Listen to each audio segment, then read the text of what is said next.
नमस्कार मित्रों। आज चिंतन में उच्च विचार और व्यवहार। विचार और क्रिया दो तत्व हैं जिनके आधार पर मनुष्य अपने जीवन को समुन्नत और उत्कृष्ट बना सकता है। छोटे से काम से लेकर जीवन लक्ष्य की प्राप्ति तक मनुष्य के विचार और आचार में समन्वय आवश्यक है। विचार के अभाव में क्रिया एकांगी और अधूरी है, उससे कोई प्रयोजन नहीं सधता। इसी तरह बिना आचार क्रिया की विचार भी व्यर्थ ही है, लंगड़ा है, उससे कुछ सिद्ध नहीं होता। ख्याली पुलाव भले ही पकाए जाते रहें, यथार्थ में कुछ भी नहीं होता। दोनों के ठीक ठीक समन्वय पर ही सफलता और उन्नति संभव है। व्यक्ति, समाज, राष्ट्र सभी का विकास इन दोनों के ऊपर है। जहाँ केवल विचार है या केवल क्रिया ही है अथवा दोनों का अभाव है, वह व्यक्ति, समाज या राष्ट्र उन्नत नहीं हो सकता। आज के बुद्धिवाद और विज्ञान के युग में मानव समाज में इन दोनों ही तत्वों में असमानता पैदा हो गई है। जिनके पास क्रिया की शक्ति है, उनके पास कोई उत्कृष्ट विचार ही नहीं। जीवन की भौतिक सफलता, चमक दमक, भौतिक विज्ञान की घूर दौड़ में ही उनकी विचार शक्ति लगी हुई है और उससे प्रेरित होकर जो क्रिया होती है वह मानवता के विनाश, व्यापक संहार की संभावनाएं अधिक व्यक्त करती है। इसी तरह जिनके पास उत्कृष्ट विचार है, वहाँ क्रिया का अभाव है, फलतः कुछ भी लाभ नहीं होता। स्वयं उनको और समाज को विचारों से कुछ भी नहीं मिल पाता।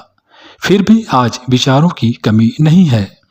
युगों युगों से महापुरुष, संत, महात्मा आदि ने मानवता को उत्कृष्ट कोटि के विचार दिए हैं। विचार ही नहीं, उनकी क्रियात्मक प्रेरणा दी। कुल मिलाकर आज मानव जाति के पास उत्कृष्ट विचारों का बहुत बड़ा भंडार है, किंतु मानव की समस्याएं, उलझनें बढ़ती जा रही हैं, वे सुलझती नहीं। अकेले शंकराचार्य, दयानंद, बुद्ध आदि जिन्होंने अपने प्रतिकूल युग में भी मानवता को नई राह दिखाई और आज असंख्य लोगों के प्रचार, भाषण, उपदेशों के बावजूद भी उनका यह समाज का कुछ भी अर्थ नहीं सधता, कोई परिणाम पैदा नहीं होता। इसका एक ही कारण है कि हमारे विचारों का आचारों से मेल नहीं, हमारा कथनी और करनी में समन्वय नहीं।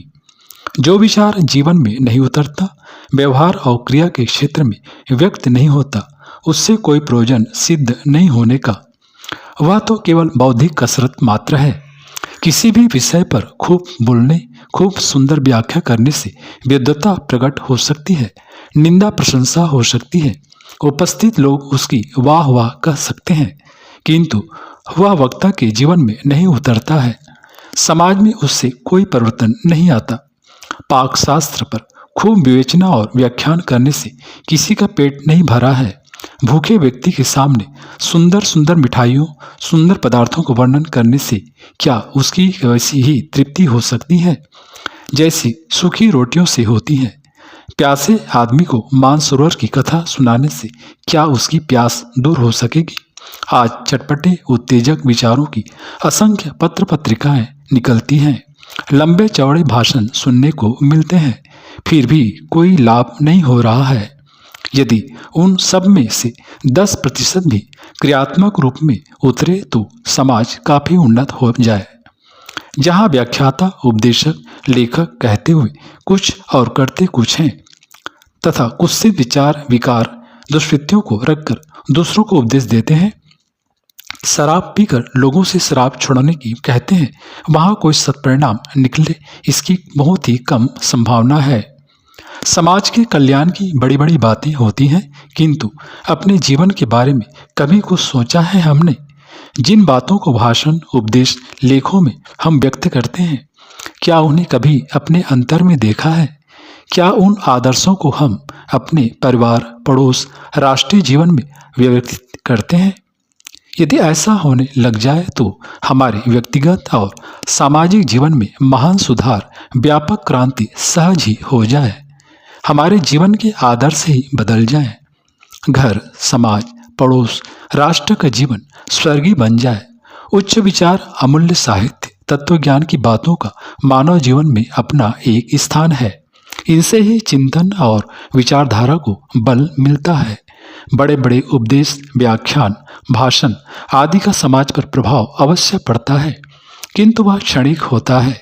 किसी भी भावी क्रांति, सुधार, रचनात्मक कार्यक्रम के लिए प्रारंभ में विचार ही देने पड़ते हैं, किंतु सक्रियता और व्यवहार का संस्पर्श पाए बिना उनका स्थायी और मूर्त रूप नहीं देखा जा सकता। प्रचार और विज्ञापन का भी अपना महत्व है, किंतु जब कर्तव्य और प्रयत्नों से दूर रहकर मनुष्य इन्हीं में उलझ जाता है तो वह लक्ष्य से दूर हटकर आत्म प्रवंचना की ओर अग्रसर होता है, पतन के मार्ग पर चलने लगता है। मित्रों, विचार और क्रिया के समन्वय से ही युग निर्माण के महान कार्यक्रम की पूर्ति संभव है। उत्कृष्ट विचारों को जिस दिन हम क्रिया क्षेत्र में उतारने लगेंगे, उसी दिन व्यक्ति और समाज का स्वस्थ निर्माण संभव होगा।